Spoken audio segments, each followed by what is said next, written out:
있습니다. 아멘. 네. 오늘 수요 기도에 나오신 우리 귀한 성도님들 주님의 이름으로 사랑하고 또 축복합니다. 오늘 찬양 인도해 주시고 특별히 바이올린 이 선율이 얼마나 은혜로운지 모르겠습니다. 너무너무 감사드리고요. 또 보이지 않게 뒤에서 방송으로 수고하시는 우리 귀한 지체들 참 감사합니다. 또 인터넷 영상으로 이 시간 함께하고 계신 우리 귀한 성도님들 진심으로 사랑하고 축복합니다. 우리 수요일 날 계속해서 우리의 기도, 하나님의 역사라는 큰 주제 아래 성경의 기도문들을 우리 같이 한번 살펴보고 또 함께 기도하는 시간을 갖고 있는데요. 지난주에 저희는 에베소 교회를 위해서 기도드렸던 바울의 기도, 그 기도문을 함께 나누면서 우리 간절히 기도했습니다. 오늘도 이어서 에베소서에 보면 바울이 두 번 기도를 하게 되는데요. 두 번째로 에베소 교회를 위해서 기도했던 바울의 기도를 살피면서 함께 기도하기를 원합니다. 성경 말씀은 에베소서 3장입니다. 에베소서 3장 14절에서 19절까지 기록되어 있는 기도문입니다.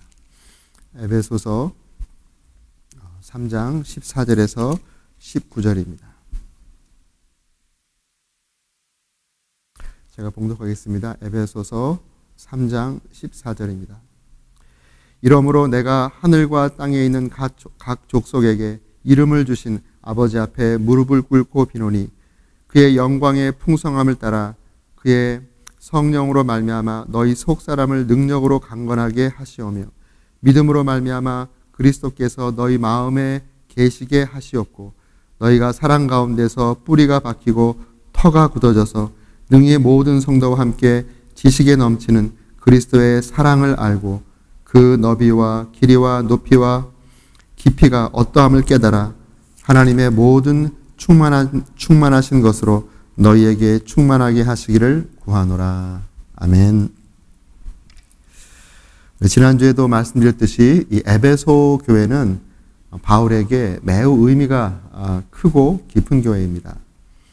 바울이 3차 선교 여행을 하면서 여러 곳에 교회를 세웠지만 한 곳에 3년을 머물면서 복음을 전하고 제자들을 양육한 그 교회는 에베소 교회 한 곳밖에 없습니다.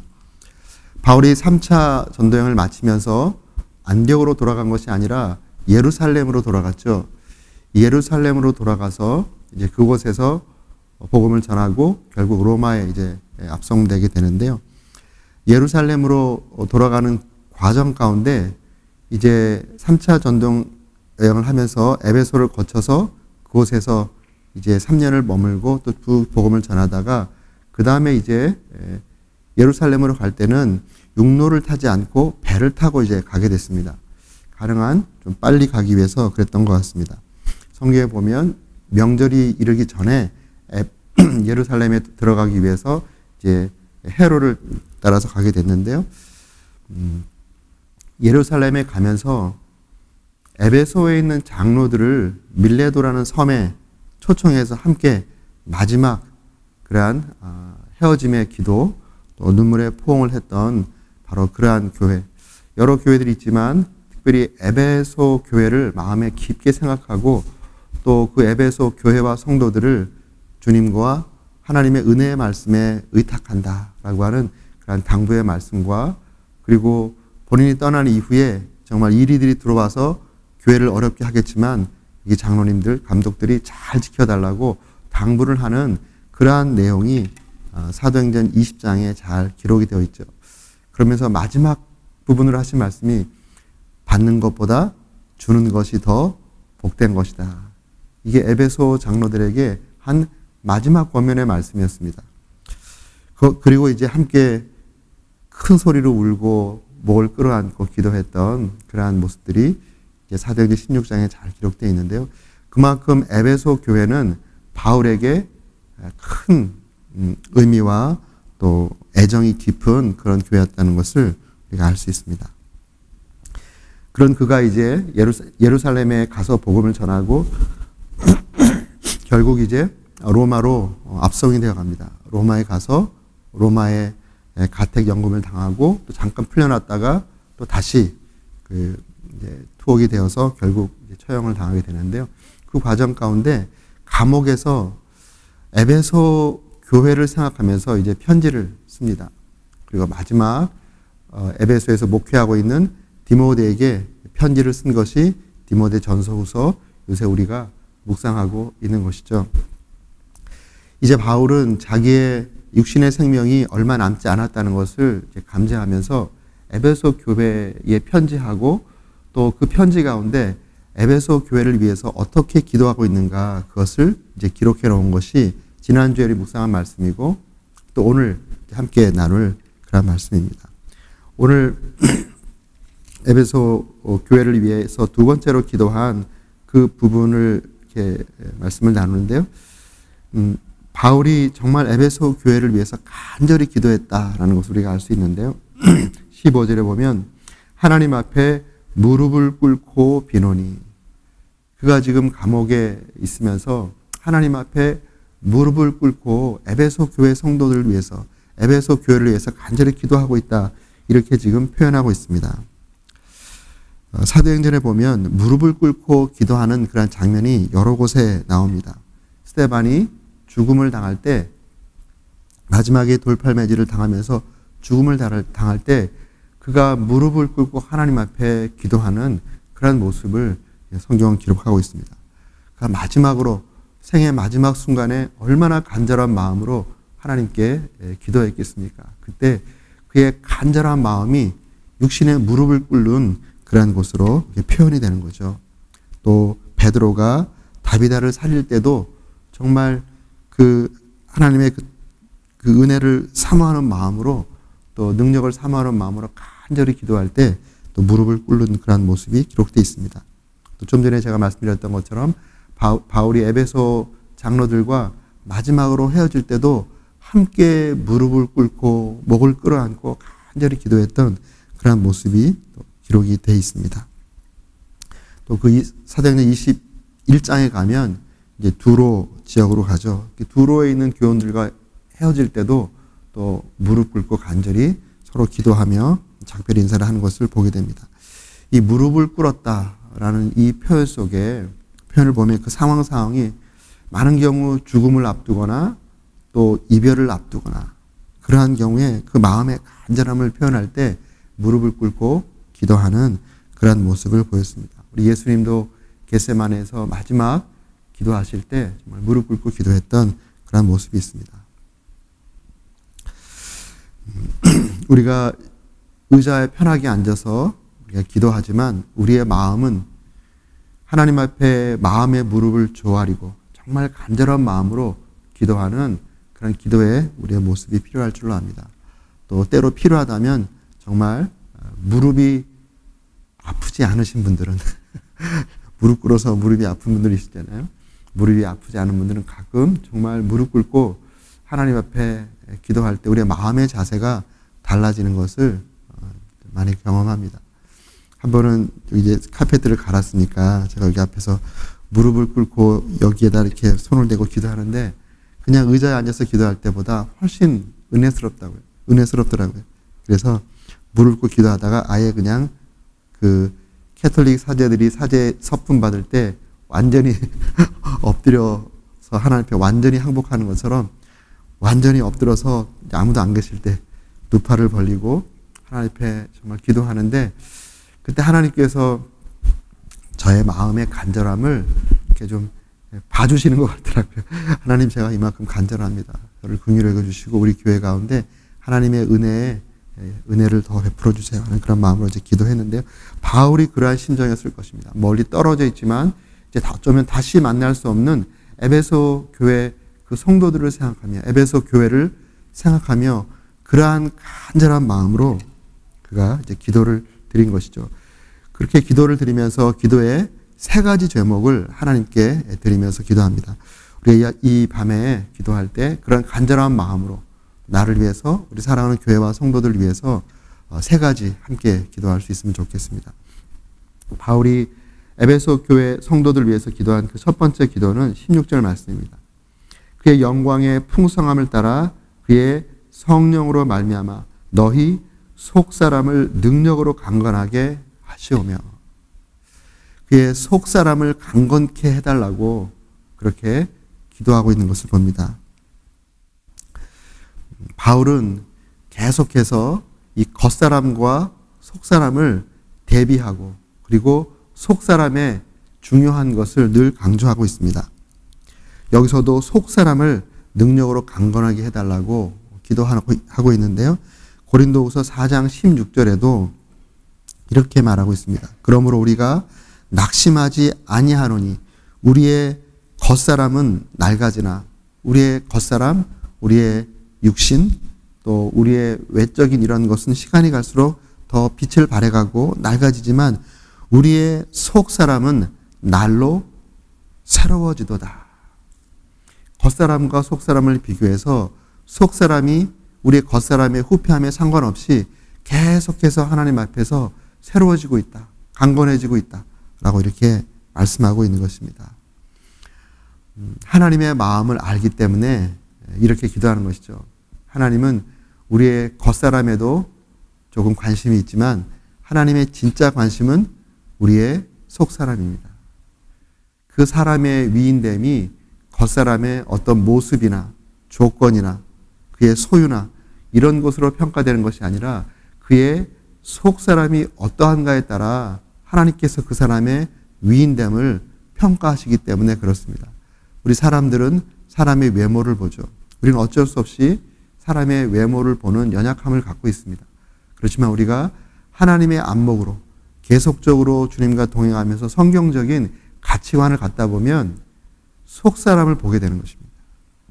그 겉사람이 별로 중요하게 여겨지지가 않아요.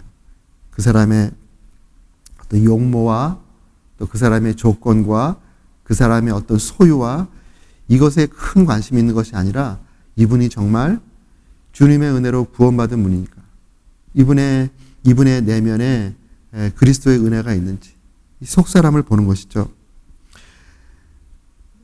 하나님께서 사무엘에게 다윗을 이렇게 세울 때 말씀한 것이 있습니다. 사무엘상 16장 7절에 보면 이렇게 말씀합니다. 그의 용모와 키를 보지 말라. 이 말씀이 얼마나 저는 위로가 되는지 모릅니다. 키를 보지 말라. 아, 그렇구나. 웃으셔야 되는데 이거 농담인데요. 그의 용모와 키를 보지 말라. 내가 이미 그를 버렸노라. 이 사무엘이 이세의 아들들을 쭉 봤을 때 첫째 아들이 아주 키도 크고 용모가 수려했던 모양입니다. 그래서 마음이 혹 뺏긴 거예요. 그런데 하나님이 그에게 말씀합니다. 그의 용모를 보지 말고 키를 보지 말라.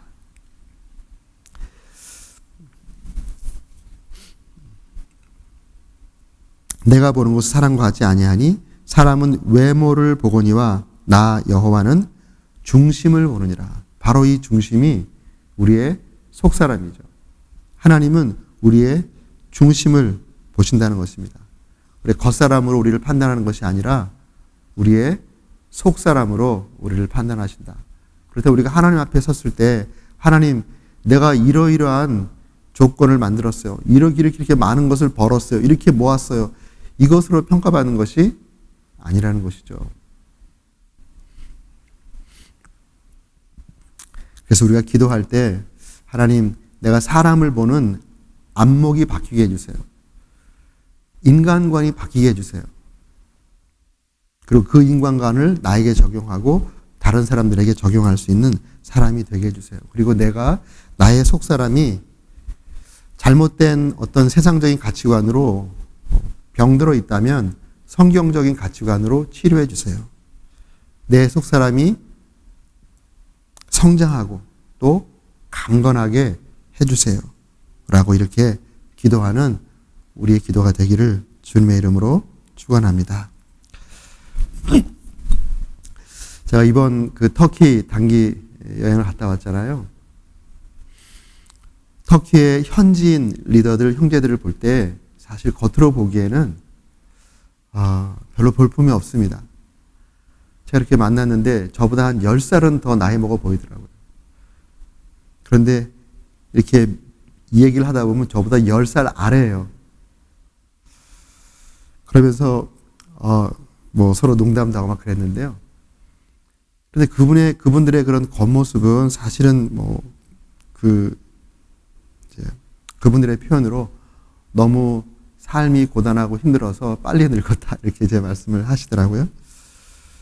근데 저는 그분들을 보면서 너무 귀하다 이런 생각을 했습니다. 언제 테러를 당할지 모르는 그러한 상황 가운데 교회를 지키고 복음을 전하고 있는데 그분들의 그 속사람이 정말 강건한 거예요. 저는 긴장해서 막 이러고 있는데 그분들은 그냥 삶과 죽음을 그냥 초월해버리는 듯한 그러한 모습으로 이렇게 물론 긴장이 있겠지만 살해 위협을 늘 받는다 그러니까 긴장이 있겠지만 그러한 가운데서도 농담이 있어요. 조크가 있어요. 그러면서 그 삶의 자리를 지키는 걸 볼 때 겉으로 번들을 하지만 조금만 일을 당해도 막 벌벌 떨이는 사람보다는 하나님 보시기에 정말 인정받을 만한 하나님의 사람이구나. 하늘나라에서는 훨씬 더 큰 자이구나 라는 것을 제가 보면서 그 형제들이 굉장히 정말 귀하게 보였습니다. 그 토요일 날 이제 안디옥에 도착해서 이제 주일날 예배 드려야 준비하면서 토요일 날 시간이 있으니까 그 실루기아 그 항구에 내려갔다 그랬잖아요. 안디옥에서 파송을 받고 실루기아 항구에서 이제 1차 선교 여행을 떠나는 배를 타게 되는데요. 이제 거기에서 이제 그 같이 쭉 둘러보고 같이 기도하고 이제 돌아오는 길에 이제 내일 예배를 드리니까 제가 이렇게 물어봤어요. 내일 예배를 드리는데 제가 이제 설교를 맡았으니까 설교를 얼마나 해야 되냐고 물어봤습니다. 그랬더니 그 친구가 반대로 물어보는 거예요. 거기 담임 목사님이 몇 시간을 원하느냐요? 반대로 물어보는 얼마를 원하느냐고 몇 시간을 원하느냐고. 제가 살짝 당황을 했습니다. 그 다음에 하는 이야기가 여기가 터키 땅이 아니냐고. 사도 바울이 여기서 전도할 때 밤새도록 설교했다고. 물론 밤새도록 설교할 때 유도고가 창문에 앉아있다가 떨어져 죽었는데 사도 바울이 그를 살려놓으라고.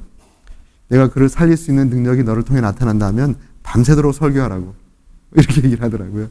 그러면서 성도들이 설교를 듣다가 본인들이 알아서 갈 거라고. 이렇게 농담을 하시는 거예요.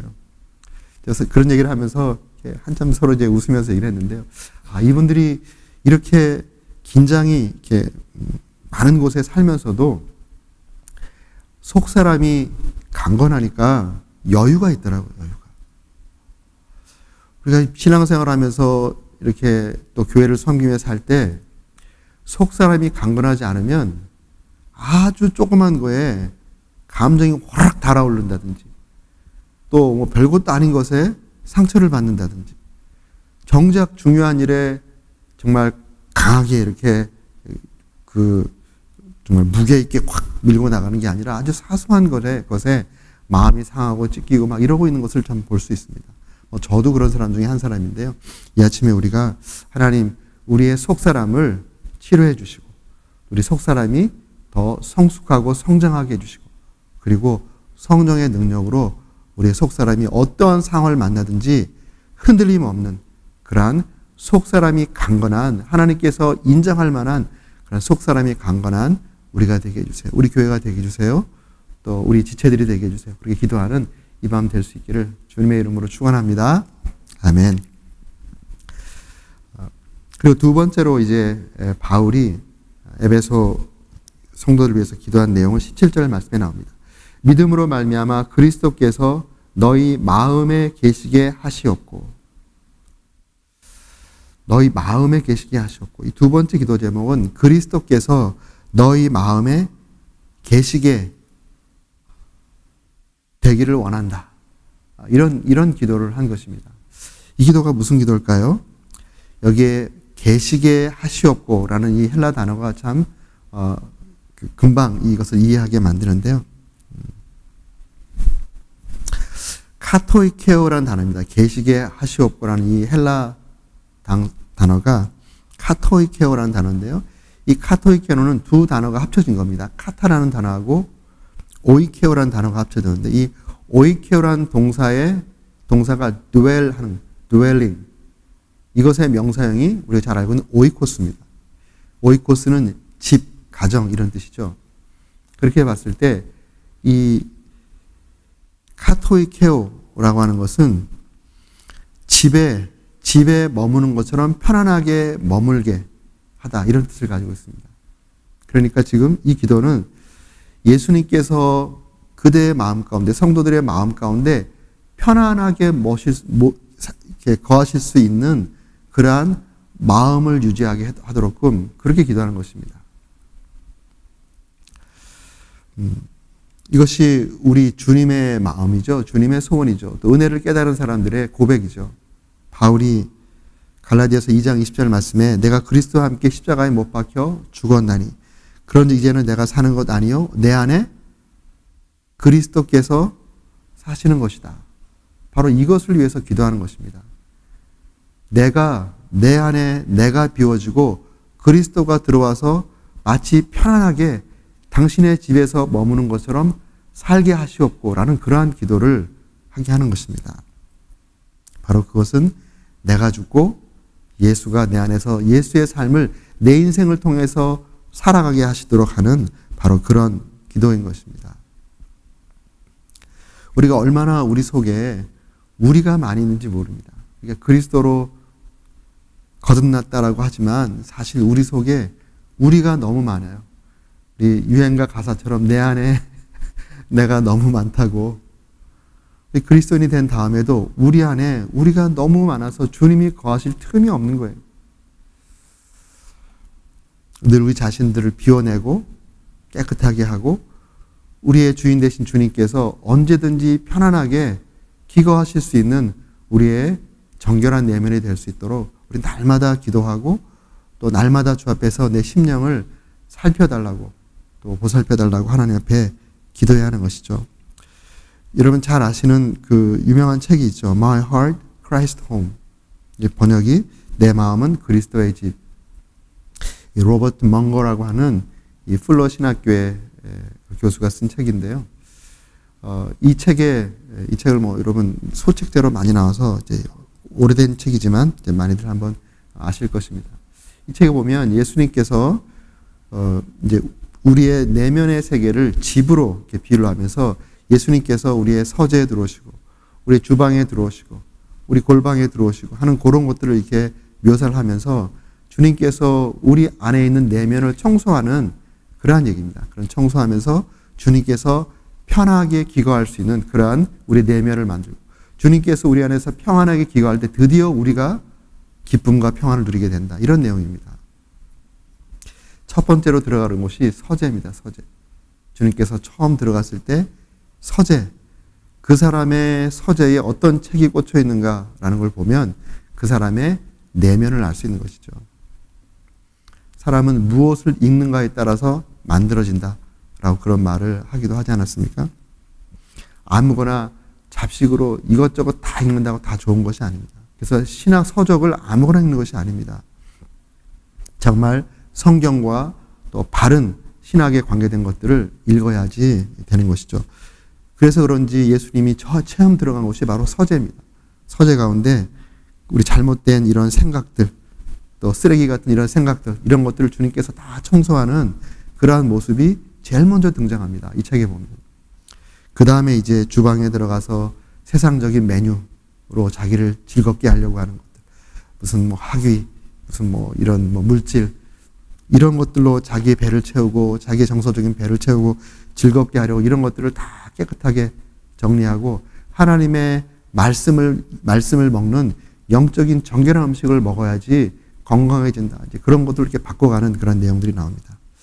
제가 이 밤에 우리가 기도할 때 하나님 내 마음에 주님께서 찾아오셔서 정말 편안하게 주거하실 수 있도록 내 마음이 생각과 내 마음과 가치관이 모든 것들이 주님이 원하시는 그러한 모습이 될 수 있도록 바로 그럴 때 주님께서 우리 안에서 편하게 기거하시는 것뿐만 아니라 우리의 삶이 즐거운 것입니다. 그리고 우리의 영이 건강하게 성장하고 그리고 건강한 성도가 되는 것이죠.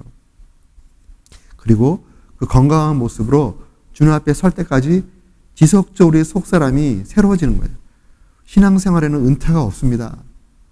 은퇴, 우리 일하는 것에는 은퇴가 있지만 주님을 사랑하고 주님을 섬기고 또 내가 정해진 그 자리에서 주님께서 맡겨주신 사명을 감당하는 바로 그것은 우리의 호흡이 끝나는 그 순간까지 하는 것이에요.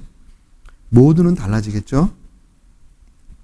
그런 모습에서 우리 안에 주님께서 우리가 주 앞에 가는 그 순간까지 우리 안에 주님께서 마음 불편하지 않도록 우리의 내면의 세계를 항상 주님과 함께 잘 맞춰 나가는 그러한 저와 여러분이 될 수 있도록 또 그것을 위해서 기도하는 우리 모두가 되기를 간절히 바라겠습니다.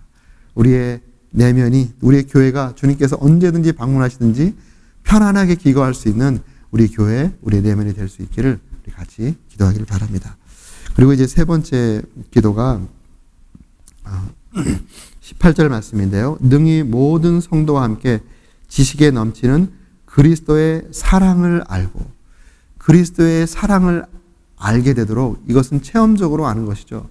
하나님의 사랑에 대해서 들어서 아는 것이 아니라 하나님의 사랑을 체험적으로 아는 것입니다. 체험적으로 알아 그 사랑의 너비와 길이와 높이와 깊이가 어떠함을 깨닫게 되는 바로 그것을 위해서 기도하고 구하고 있는 것입니다.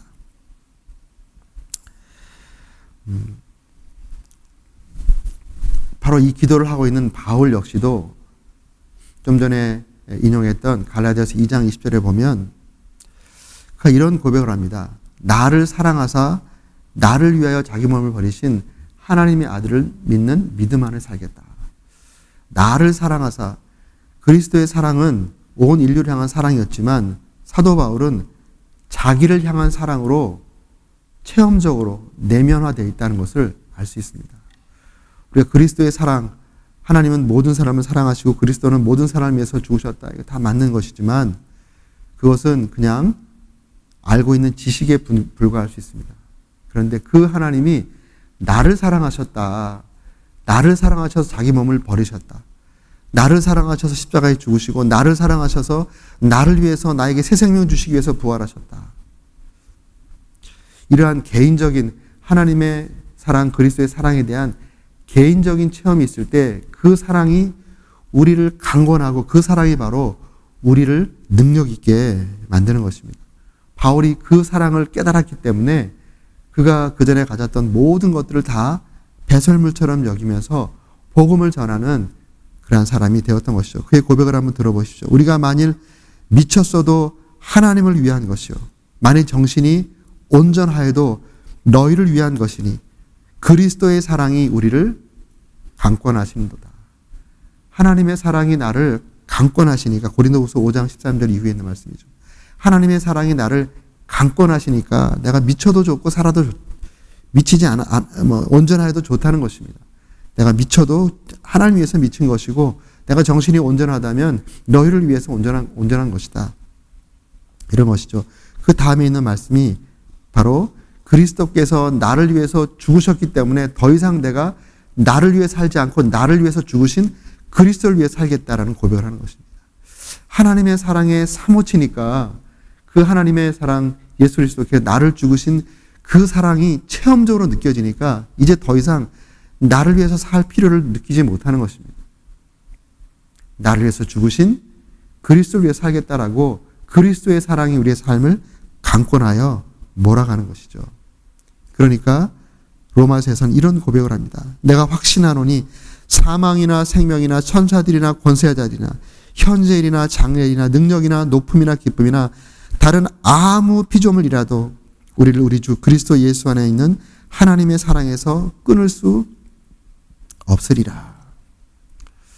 그리스도의 사랑에서 나를 끊을 수 없다. 그렇기 때문에 내가 환난이나 곤란이나 핍박이나 또 기근이나 적신이나 위험이나 칼이나 이런 모든 것들을 다 극복하고 복음을 전하는 전도자의 삶을 살고 있다라고 이렇게 말을 하고 있습니다.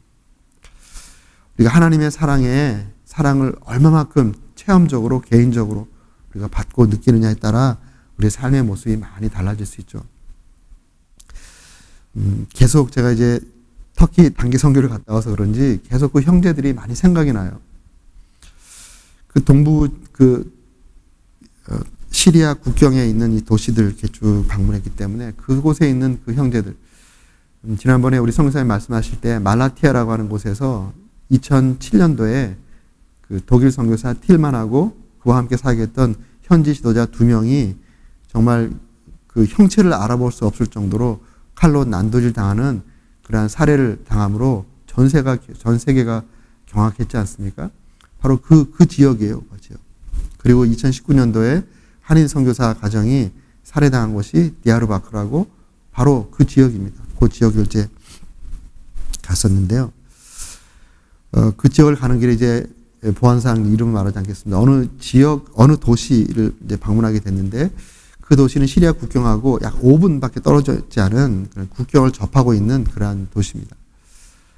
그곳에 이제 IS가 이제 쿠르드인들을 굉장히 그 테러를 많이 합니다. 왜냐하면 쿠르드가 서방 세계하고 결탁했다. 그래서 굉장히 그들을 이제 많이 타겟 삼아서 테러를 많이 저질렀는데요.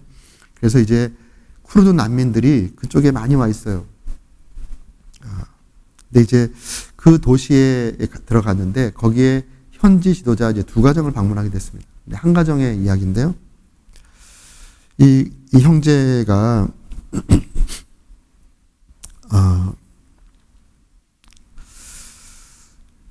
이제 방문해서 이야기를 나누는데 어떻게 이 집을 만나게 됐나 그런 얘기를 하는 가운데 그 예수 영화 지저스 필름으로 이제 그 어려운 지역에 뭐 이렇게 영화를 이렇게 보여주면서 영화 보여주는 것처럼 이렇게 보여주잖아요. 근데 그 예수 영화를 본 것 같아요. 예수 영화를 보면서 예수 영화를 볼 때 이제 모슬림권에서는 예수를 선지자로 보죠. 근데 십자가와 이런 부활의 이런 사건들을 빼버린 그냥 인간 예수로 이렇게 딱 둔갑시켜 놓는데요. 근데 예수에 대한 이야기니까 처음에 거부감 없이 그냥 예수 영화를 이렇게 봤답니다. 이제 예수 영화를 보면서 마음속에 예수님이 십자가도 나오고 또 부활도 나오고 하니까 거기서부터는 이제 마음에 갈등이 생기는 거죠. 자기가 모슬림에서 배웠던 선지자, 선생, 예수하고 또 다른 그런 예수가 이제 이야기 되니까 마음에 이런 그 갈등이 생기고 또 관심도 생기고 그러다가 성경을 군대에 가서 성경을 이제 어떻게 접하게 돼서 성경을 읽으면서 자기가 지금까지 배워왔던 이 꾸란하고 이 성경하고 다른 것들을 이렇게 보면서 안에 내적인 그런 갈등과 질문이 많이 생겼다 그래요. 근데 신약을 딱 다 끝냈을 때 꿈에서 예수님이 나타났대요. 꿈에서 예수님이 나타나서 이 사람이 누구시냐고 물어봤더니 나는 나다 이렇게 답을 하시더래요. 나는 나다. 근데 그는 꿈에서 나타난 분이 자기가 성경을 보면서 예수 영화 보고 성경을 보면서 생각했던 예수님인 것 같다. 그런데 예수님 당신 누구냐고 물어봤을 때 I am who I am. 나는 나다. 라고 이렇게 3번이나 답을 하시는 걸 듣고 그러니까 꿈에서 깨어나서 갑자기 그 예수님을 이렇게 자기가 마음으로 예수님을 믿어야 되겠다. 이런 생각이 들었다는 거예요. 근데 구체적으로 복음을 전해받지 못했기 때문에 예수님에 대해서 마음이 확 열렸어요. 또 이 꿈에 자기에게 나타나주고 했던 그 예수님에 대해서 마음이 확 열렸습니다. 그러는 가운데 2006년도에 어느 형제, 이분은 이름을 말해도 되겠죠. 네다트라고 하는 그 형제를 만나서 그분에게 구체적으로 복음을 듣고 예수님을 영접하는 영접 기도를 하고 그의 양육을 받은 것입니다. 2006년도에 그 양육을 받다가 2007년도 바로 그 지역이죠. 2007년도에 자기를 양육했던 그 네다트 형제가 틸만 선교사와 함께 비참하게 살해당하는 것을 그가 이제 경험하게 된 거예요. 그러면서 굉장한 충격을 받았겠죠. 그런데 그의 마음 가운데 이 복음은 나를 살리지만 이 복음 때문에 내 육신의 생명이 죽을 수도 있겠구나. 또 나를 양육해준 어떤 영적인 아버지가 이렇게 육신적으로 살해되는 걸 이렇게 보면서 그런 생각을 했다는 거예요. 그리고 이제 자기가 계속해서 이제 성경을 보고 또 성경을 가르치는 이런 인터넷으로 성경을 가르치는 것이 무슬림 세계에서 굉장히 지금 파퓰러하게 많이 쓰여지고 있더라고요. 그 성경학교를 통해서 이제 성경을 이렇게 공부하면서 이제 이분이 제대를 하고 그리고 공무원으로 열심히 일을 하다가 그 도시에 부시장까지 됐어요. 부시장까지 올라갔는데 2013년도에 그 터키에 쿠데타가 일어났잖아요. 사실 그 쿠데타는 거의 짜고 친 고스톱이었다. 속된 말로 하면 자기 정적들을 제거하기 위한 그러한 그 계획된 어떤 그런 사건이었다. 이제 그러면서 그 쿠데타가 빌미가 돼서 이도 이제 그 감옥에 갔다 그럽니다. 9개월 동안 감옥에 있으면서 그곳에서 좋은 책을 많이 읽은 거예요. 좋은 책들을 많이 읽으면서 그 마음 가운데 주를 위해 살아야 되겠다. 이런 생각이 들었답니다. 내가 이제는 주를 위해 살아야 되겠다. 그리고 하나님이 나를 사랑하셔서 그 아들을 보내주시고 그 아들을 십자가에 못 박혀 죽게 하셨다. 그 하나님의 아들의 그 사랑, 하나님의 사랑이 그 마음 가운데 아주 강력하게 다가왔다는 것입니다. 그래서 바로 그 사랑의 그런 강력함 때문에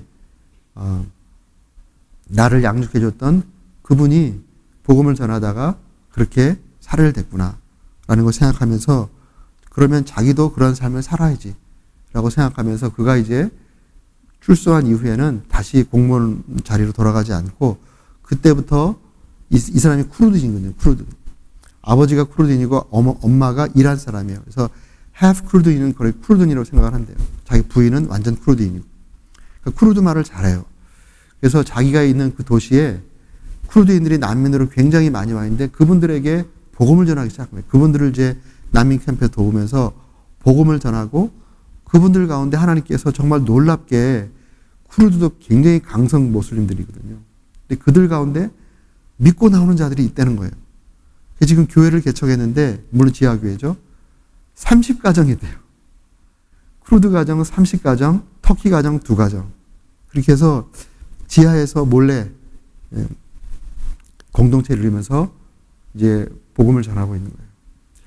그런 얘기를 들을 때, 야, 이분들이 정말, 자기의 그런, 어쨌든 그 사회에서 부시장 정도면, 그 범위 내에서는 나름대로 부와 명예를 누릴 수 있는 그러한 사람이었지만, 그리스도의 사랑이 그를 강권하니까, 그것마저도 포기하고, 영혼들을 구원하고 복음을 전하는 그 일을 하고, 교회를 개척해서 더 잘 목회를 하고 싶은 이 마음에서 선한 목자 훈련에 들어가서 훈련을 받고 있는 그런 상태였더라고요. 그래서 이제 선교사님도 처음 찾아갔대요. 그 형제를 이번에. 그래서 그런 이야기를 나누면서 정말 귀하다. 하나님께서 정말 이러한 어려운 가운데 이러한 한 형제를 이렇게 구원하시고 그 형제를 통해서 복음의 역사를 이루어가면서 교회를 개척하고 또 지속적으로 그 중동권에 가서 전도하기 힘든 이런 상황 가운데 이 난민으로 나와 있는 이런 어려운 상황 가운데 거기서 많이 예수를 믿거든요. 난민 사역이 지금 전 세계적으로 지금 아랍권 선교의 화두입니다. 화두. 고향을 떠났기 때문에 그리고 또 이슬람의 이 시아파와 수니파가 막 이렇게 싸우는 거 또 극단주의자들 원리주의자들의 이런 모습을 보면서 이 모슬림의 회의를 느끼는 모슬림들이 이슬람의 회의를 느낀 모슬림들이 자기 삶의 자리를 떠나서 난민 캠프에 와서 복음의 마음이 활짝 열려 있어요. 그래서 이러한 복음 전도가 잘 되고 있는데 시리아 바로 국경 그 도시에서 IS 대원들이 와서 자살 폭탄을 100번이나 했대요. 100번. 아, 정말 그러한 도시에서 복음을 전하면서 교회를 이루고 있는 그 형제들을 볼 때 정말 큰 도전과 충격을 받았습니다. 그 형제들의 그런 모습을 보면서 이러한 기도가 절로 나오는 것이죠. 아, 그 형제들은 정말 속사람이 강하구나. 그리고 그리스도의 사랑에 강권되니까 그리스도의 사랑을 정말 강하게 체험받고 느끼니까 그러한 삶을 사는 능력이 그들 가운데 일어나는구나 라는 것을 보게 됩니다. 하나님께서 그들은 또 그러한 상황 가운데서 그들을 쓰지만 우리는 또 하나님의 섭리 가운데 이곳에 살게 하셨습니다. 특별하게 소명받은 사람들은 또 그곳에 가기도 하겠지만 이곳에 살게 한 또 하나님의 그러한 섭리 가운데 우리가 이러한 편안한 곳에 복음 전한다고 위험을 느끼지 않는 이러한 곳에 살지만 우리의 각오는 바로 이러한 각오로 살아야지 않을까 이런 생각을 합니다. 우리가 지금 이 밤에 기도할 때 하나님의 사랑을 우리가 정말 개인적으로 체험적으로 강하게 느낄 수 있도록 하나님 우리 가운데 성령으로 또 믿음 안에서 하나님의 사랑을 체험받고 또 그 가운데 능력 있게 살아가는 하나님의 사명을 잘 감당하는 우리가 되게 하여 주옵소서. 같이 한번 기도하길 원합니다. 우리 세 가지 기도, 바울이 에베소 교회에서 위해서 기도했던 그 기도, 속사람을 강건하게 하시고, 그리고 그리스도께서 우리 안에 마음껏 편안하게 머물 수 있는 우리 내면의 세계가 될 수 있도록 하나님의 사랑을 깊게 깨달아 알 수 있도록 우리 같이 한번 기도하고 또 다른 기도 같이 하겠습니다. 우리 이 세 가지 놓고 같이 한번 기도하겠습니다. 기도하십니다. 살아계신 아버지 하나님 감사합니다. 하나님 아버지